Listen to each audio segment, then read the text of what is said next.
cooling down with campaign advisors and other allies. Roger Stone, one of those, for example, telling me he will be at Mar-a-Lago this evening before making their way potentially to the West Palm Beach Convention Center, where the gathered press and other supporters, they're expecting thousands of them, will convene for election night festivities, and we very well could see Donald Trump tonight. But this is a moment here for this campaign where a reckoning has played out over the course of the last week, that Donald Trump, in the fashion that we have become accustomed to, became his freewheeling self in the most vulnerable, transparent of ways, suggesting at a campaign rally here this weekend that he would put Herschel Walker in charge of a U.S. defense shield system.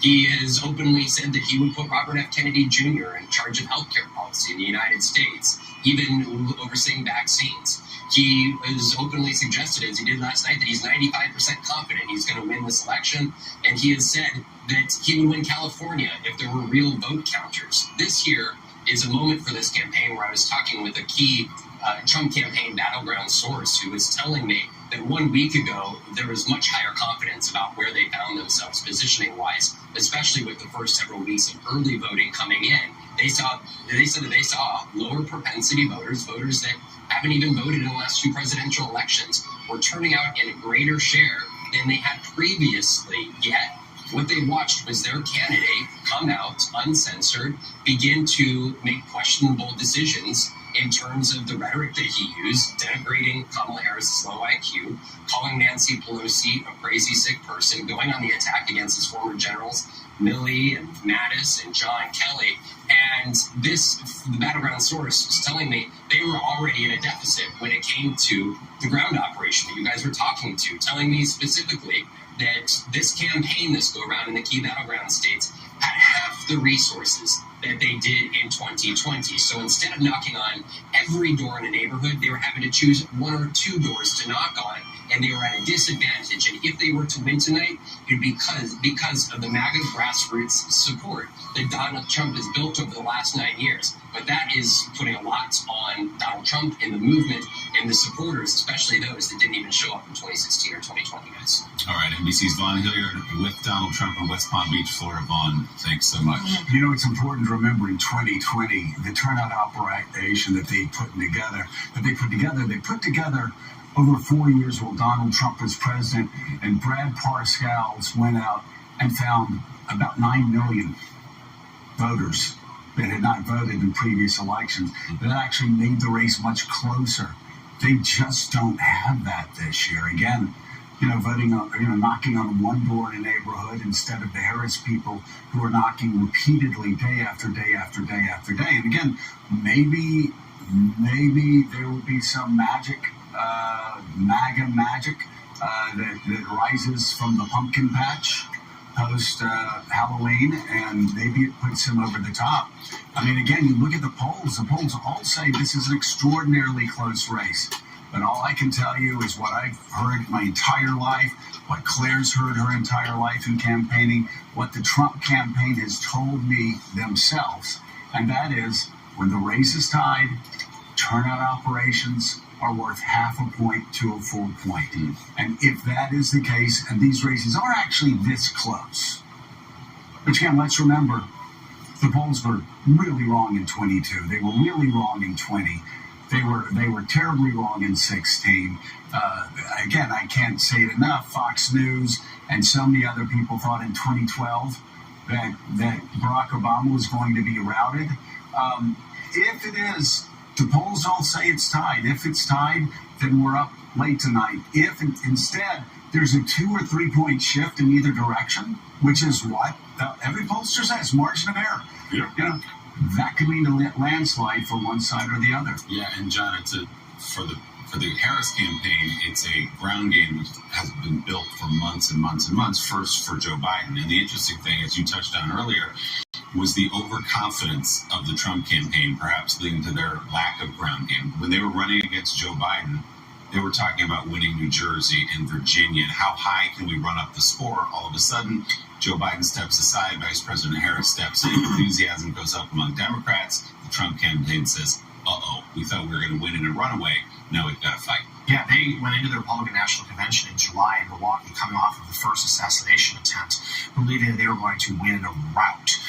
And then President Biden, a few days later, stepped down from the top of the ticket. And I think it's worth spending a moment dwelling on the fact that Vice President Harris has done all this in 107 days. It's 107 days, that the entire duration of her campaign. And she obviously entered the race with a lot of altitude, had a lead, had a command performance in that convention, and then her first debate. But we saw things even out here again. The Trump team, which was rattled a little while there, really felt good for most of October. And these last 2 weeks have changed. The changes, we're actually starting to see the vote totals come in, and that's most important, of course. But also the feeling around the race changed. And as someone in the Trump orbit put it to me yesterday, the hubris of the Madison Garden event, where he wanted this victory rally event in his backyard, the city that ignored him, the city that had belittled him. He wanted to show it to them and have a media spectacle. Well, he got one, but for all the wrong reasons from the Donald Trump campaign's perspective. And that the line about Puerto Rico is what broke through. And Harris people tell me last night that they tried so many messaging in the last few months. They had some success in 2025, obviously on Dobbs, but other arguments they were making weren't breaking through. That moment, though, the Madison Garden Rally race broke through and helped change things here in the final days. November surprise, October surprise. Still ahead on Morning Joe this election day. We're going to get live reports from battlegrounds across the country as in-person voting gets underway. Plus, presidential historian John Meacham joins us with what he says is his biggest regret about Donald Trump and a warning of... Are you ready to make your voices heard? Do we believe in freedom? Do we believe in opportunity? Do we believe in the promise of America? And are we ready to fight for it? You say, Kamala, you're horrible at your job. You don't know what you're doing. You're a low IQ individual. We want smart people. We want cunning people. We're dealing with the smartest people in the world. We don't want you negotiating nuclear deals because you don't know what the word nuclear means. Kamala, you're fired. Get the hell out of here. From the man who got crushed in his one debate with Kamala Harris and was too scared to do another one. Literally, just down to the final hours, insulting women across the board. Joining us now on this election day, Rogers Chair in the American Presidency at Vanderbilt University, historian John Meacham, and author and NBC News presidential historian Michael Beschloss. Good to have you both. So, John, you have a guest essay in the New York Times opinion section this morning entitled, "I'm a presidential historian. This is my biggest regret about Trump." What is that? It is a big list, so I had to focus on one. I felt for a long time, and my friend Michael was right long before I was, which is often true with Beschloss, which is kind of one of the annoying things about him. Yeah. But I thought Trump was a difference of degree, but not of kind. I thought this was if Huey Long had become president, if George Wallace had become president, and that he was a recognizable phenomena within the American story, an embodiment, yes, of our worst impulses, but the fullest manifestation of things we had seen and dealt with. What he proved to me in the post-election period in 2020 was that he was a unique threat. Strike the verb tense. He is a unique threat to the constitutional order, because a lot of American figures who had a lot more reason to attack election results, starting with Andrew Jackson in 1824 and moving through Nixon in 60 and Humphrey in 68, Gore in 2000, Senator Clinton in 2016, they all had a lot of oxygen if they wanted to do something terrible. Because ultimately they respected the rule of law. The former president does not. No. And that's what makes him the unique threat. Absolutely unique, because he is proven. This isn't just chatter on an election morning. He has shown us. If we believe we live in an age of enlightenment, we are supposed to obey reason over passion. That was the point of Madisonian democracy. He has shown us what he is. If not for Mike Pence, it is hard to know where we would have been the last 4 years. If not for President Biden, it is hard to know where he would have been in the last 4 years. And so let's not do this. So, but what happens, though, John, as a historian, tell us, and then we'll get to Michael, what happens if Donald Trump loses tonight? Let's even say he loses convincingly, and there's no evidence that he will do that. Not at all. We don't know what's going to happen. But let's say he does. Even in that best case scenario for the Harris people and for what you're talking about here, we still have an electorate, 70 million plus, that will be voting for a man who said he was going to assassinate for treason the chairman of the Joint Chiefs because he didn't support him on January the 6th, who has said just in recent days he was going to execute Liz Cheney with a firing squad, 9 guns pointed and shooting at her face, a man who has said that he was going to shut down CBS because he didn't like how they edited an interview, a man who said he was going to be a dictator from day one, a man who said he was going to terminate the Constitution, a man who said he was going to use the army and he was going to use the National Guard on his political opponents. I literally could go on all day, and yet you talk to Trump voters and they'll go, he didn't say that. Wait, no, I didn't hear him. And then you say, well, here's the quote, and then they'll go, he didn't mean that. So there's something far more long-lasting than just Donald Trump, the candidate. There is a sort of Russian embrace of disinformation, a radical devaluing of truth over the last 9 to 10 years, and a complete ignorance on civics and what the term Madisonian democracy even means, what checks and balances even means, what judicial review even means, what the rule of law even means. How do we as a nation, even post-Trump, how do we reach those Americans who apparently didn't go to civics class, apparently didn't learn the basics of this Constitution, and have just been overwhelmed with this information over the past 9 years? We're on trial. Yeah. Donald Trump is not the only person on the ballot. We are. The American citizenry is on the ballot. And all the lines that come to mind, right? All the stake freaked of American patriotic conversation. A republic if you can keep it. The Washington said in the farewell address, a republic cannot endure in the absence of religious and moral principle. It is not just about the letter of the law. It's about the spirit of the law. And enough of us, and this is precedented, enough of us have to decide that we're willing to lose a round in order to keep a larger experiment going. Yeah. And the good news there is that for a quarter of a millennium, we were willing to do that. That doesn't mean we will do it going forward, but it does mean that we have the evidence of the ages on our side. My view is that history should not be comforting in this moment, right? This is not dorky Zoloft, right? But it can be inspiring. Which, by the way, can I just say, I listen to all your podcasts, and the reviews underneath do say 4 stars, dorky Zoloft. Yeah. I'm all in. Count me in. I'm trying to get also, the steak freaks thing made me hungry. But go ahead. Okay, well, I'm trying to get some pharmaceutical sponsorship, so I'm hoping that works. But you do.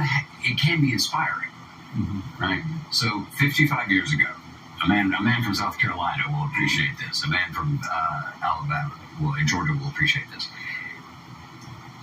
Who would not have wanted to be on the Pettus Bridge with John Lewis and Hosea Williams? And there were people on the Pettus Bridge going down into those troopers.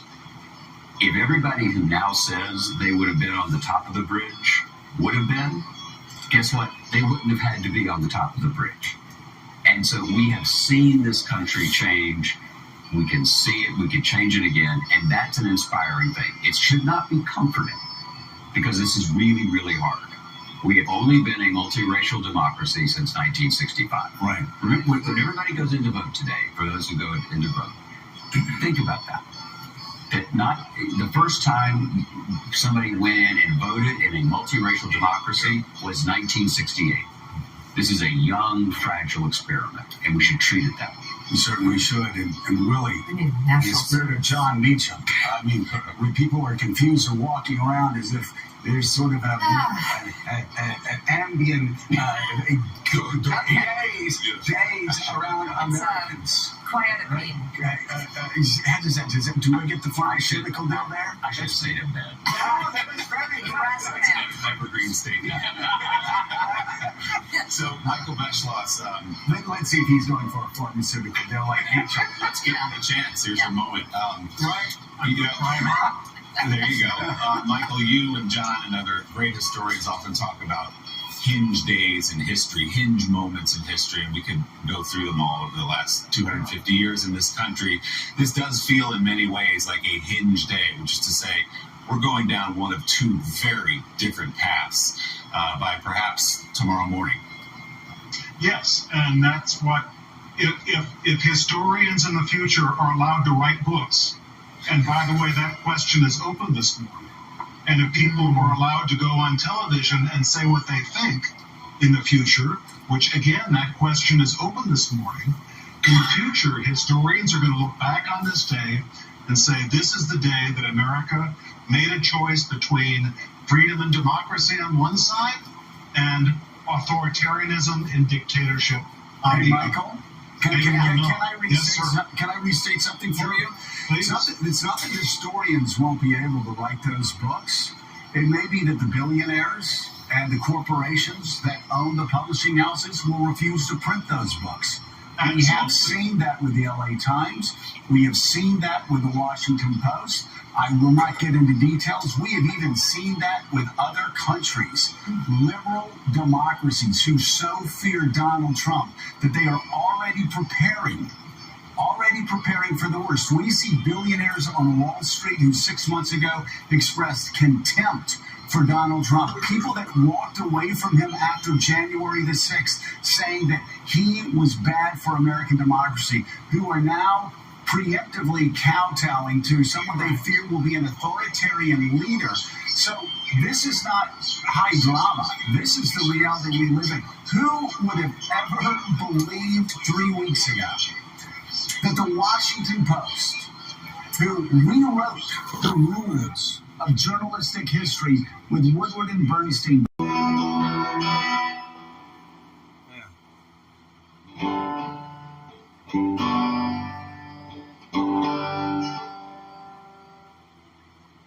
there's got to be an easier way to do this. What I'm going to try to do is come up with something, a portal approach to a G kind of deal where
That's not going to happen right now. Well, I can't say I didn't try. I think if I were to drink some water, I might have a little bit better luck. Can I? Let's see. Wow.